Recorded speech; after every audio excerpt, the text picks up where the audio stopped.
किसी गांव में बूढ़े संतान विहीन पति पत्नी रहते थे। वे बहुत गरीब थे। उनके पास एक अंगुल भी जमीन नहीं थी। वे रोज वन में जाते, कंदमूल खोदकर निकालते और खाते थे। बस यही उनके जीने का सहारा था। संयोग की बात कि बुढ़ापे में पत्नी के पांव भारी हो गए। 9 महीने बाद जंगल में कंदमूल खोदते हुए उसने बच्चे को जन्म दिया। बुढ़िया ने बूढ़े को आवाज दी, सुनते हो, बच्चा हुआ है।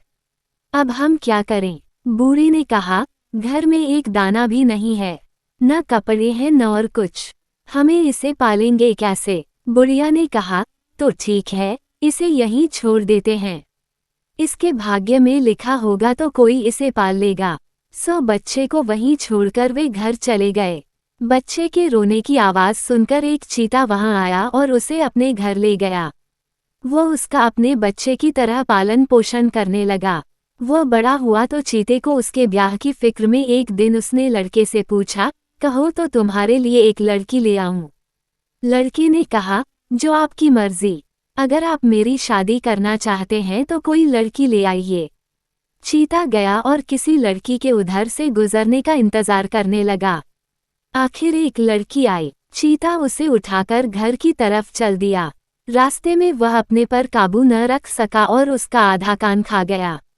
वो उसे लेकर घर पहुंचा और लड़के से कहा, बेटे, मैं तुम्हारे लिए एक लड़की लाया हूँ, जाओ एक नज़र देख लो। लड़के ने बाहर जाकर देखा, अरे इसका तो एक कान आधा गायब है। वो वापस चीते के पास गया और कहा, पिताजी, मुझे आधे कान वाली लड़की नहीं चाहिए। एक एक कर चीता कई लड़कियां लाया, पर किसी का वह हाथ खा जाता तो किसी का नाक तो किसी का कान। आखिर एक दिन लड़के ने कहा, पिताजी, मेरे लिए कोई अच्छी लड़की लाइए, पूरे शरीर वाली। सो चीता एक बार फिर गया, इस बार एक पूरी लड़की लाने के लिए। वह ऐसे घर में गया जहां शादी हो रही थी। वह फेरों के बीच में ही मंडप से दुल्हन को उठा लाया। चीते को देखकर घरती बराती सब भाग छूटे।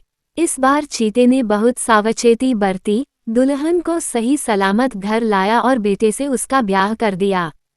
कुछ दिन पति पत्नी बहुत सुख से रहे।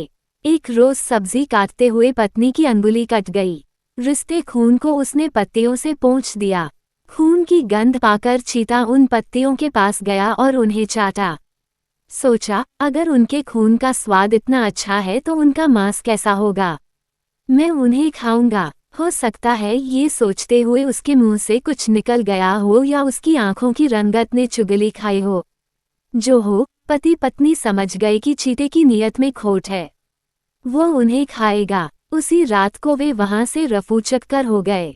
सुबह चीते ने देखा कि दोनों का कहीं पता नहीं है। उनके पांवों के निशानों के सहारे वो उनके पीछे गया। पति पत्नी एक पेड़ पर बैठे थे और चीते की बाट जोह रहे थे। ज्यों ही चीता पेड़ के नीचे आया, लड़का तलवार लिए हुए उस पर कूदा और उसका काम तमाम कर दिया। फिर दोनों लड़की के गांव गए। लड़के के सास ससुर उन्हें देखकर बहुत खुश हुए।